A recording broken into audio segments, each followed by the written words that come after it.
All right, this is session 3 of the shortening of days, of the shortening of this tribulation time. And I'm going to pick it up this time. We covered last time the 70 years from Bretton Woods is going to take us up to July 23rd, 2014. When that's accomplished, this year, 2014, Wednesday, July 23rd, those 70 years will be accomplished. And some point after that, perpetual desolations comes to the daughter of Babylon, USA. So you ought to let that really set in and sink in if you're still sitting over there in America. And you're trying to keep all these commandments. You're really trying to obey the Creator God. Well, in Daniel 7:4, I'll give you a few more prophecies that show you this is coming. He says, and if you read that whole chapter, it's difficult to understand. I had a hard time for a long time, and still a lot of it is rather cryptic.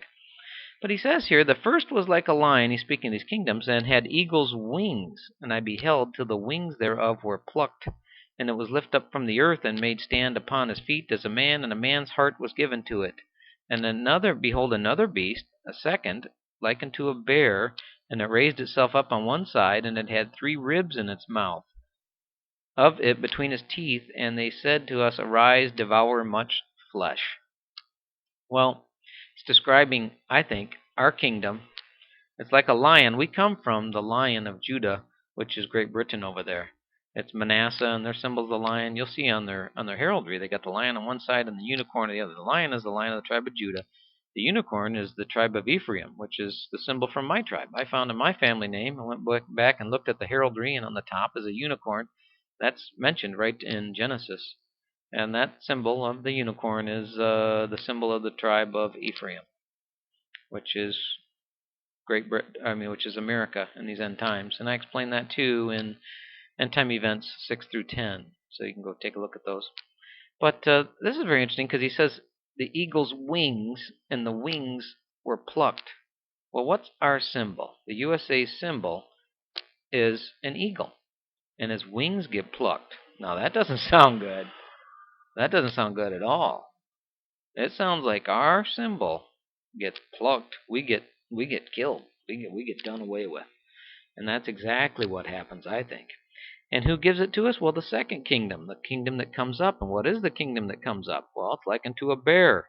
And who's the bear? Well, everybody knows that. The bear is Russia.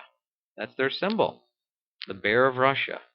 So the bear is going to pluck our wings, and the bear has 3 ribs in its mouth. And I just considered this and figured it out. I used to wonder, what's the 3 ribs? Well, it's mentioned in Jeremiah 51 what the 3 ribs are. It's 3 other nations.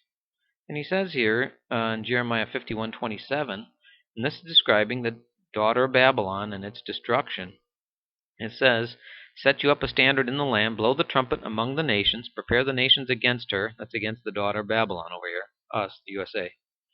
Call together against her the kingdoms of Ararat, Minni, and Ashkenaz, and appoint a captain against her. Cause the horses to come up as rough caterpillars.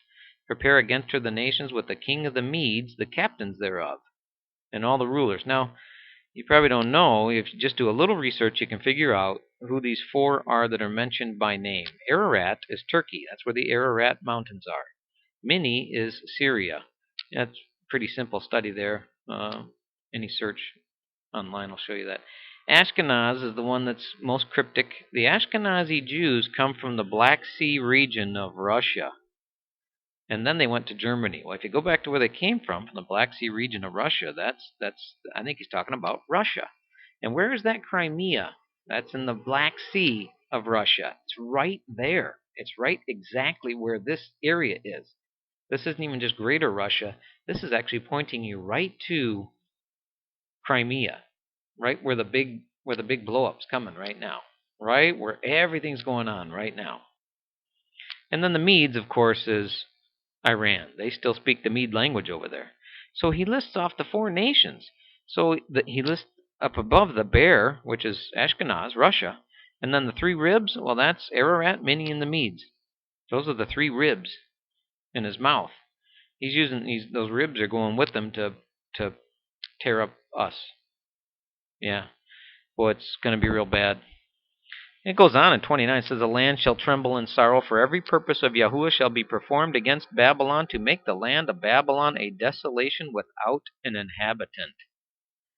Now, that hasn't happened in old Babylon. The whole land, Iraq and that, the whole land, 20 miles away, they got plenty of people over there. All of America is going to be without an inhabitant. As unbelievably as that sounds. But that's what's coming. Tribulation time. Now, here's why. This is explained why. People think that, this isn't going to happen. There's some verses that explain this real well, and they're really scary. Really scary.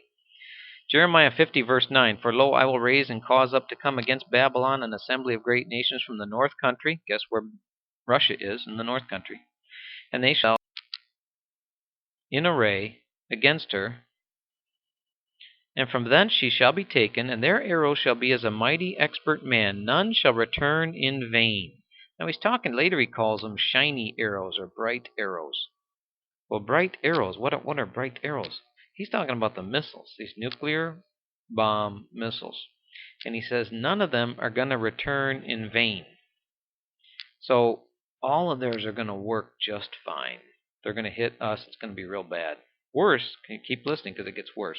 In verse 14 of Jeremiah 50, it says, put yourselves in array against Babylon round about, all you that bend the bow. Shoot at her, spare no arrows, for she has sinned against Yahuwah.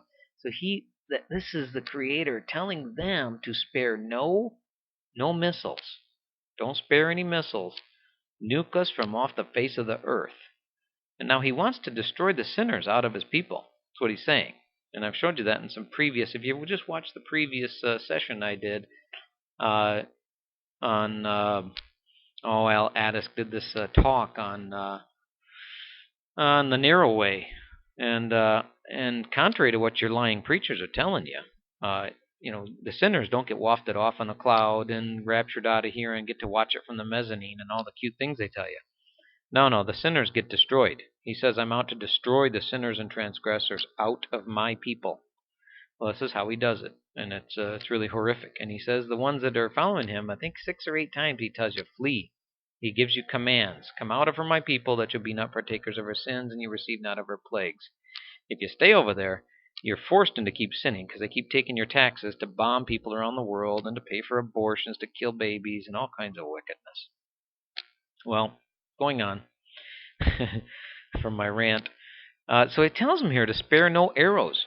So don't hold back any missiles, you Russians over there. Just let them have it. And this is why the reason this happens comes up in the next slide. I cover it from our president. This was set in motion by President Clinton with one of his policies on our mutually assured destruction. That'll come up next.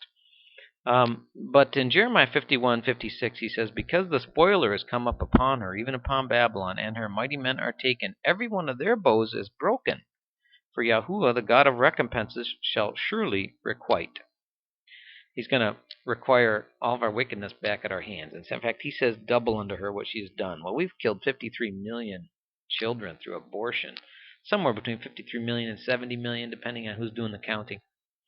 Well, if you doubled that, that's like 130 million of us get killed and taken out. I think that's just the first round. And then if you add all these wars that we've started all over the place, I think there's like 1.2 million Iraqis. And I don't know how many Afghanis. And we wiped out those Libyans pretty bad recently. And we're doing a real number on those Syrians now. It's not good. If we get doubled under all that, that's going to be an awful lot of people get killed.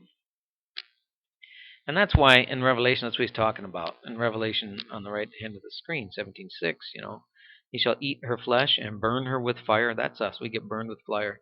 The people over there that's what he's talking about, eat their flesh. Those bullets that they're stocking up and all that stuff, that's what they're going to be using them for. Finish you off. It's going to be real bad. And in 17:18, he says, it's that great city which reigns over the kings of the earth. That woman which you saw is that great city which reigns over the kings of the earth. Well, the United Nations from New York reigns over the kings of the earth right now. It ought to be real clear to everybody who this is and where this is. Well, now most people think that this couldn't happen. I've heard a lot of people tell me this can't happen because there's mutually assured destructions. The Russians would never do it because we'd kill them and we can wipe them out. No, No. You've been deceived again by your lying politicians, just like your lying preachers. You're deceived by your lying politicians. Mutually assured destruction is a fallacy. It's a fallacy. It's not going to happen. And it's been here's what happened in November of 1997. President Clinton signed a top secret presidential decision directive. This is written by Joel Scousins. It was written back in 1999. This PDD 60 directed the U.S. military to abandon the time honored nuclear deterrence of launch on warning. Ironically, this was done in the name of increased deterrence. Every sensible American needs to understand why this reasoning is fraudulent at best and deadly at worst. Now, this is important, folks. This is important. You need to listen to this. We'll pick this up on the next session, and I'll explain the rest of this. But in short, when they launch at us, we're going to absorb the first strike. We're not going to launch back on them and then be destroyed. And the ramifications of this are huge. They're huge. Well, we'll pick this up on the next session.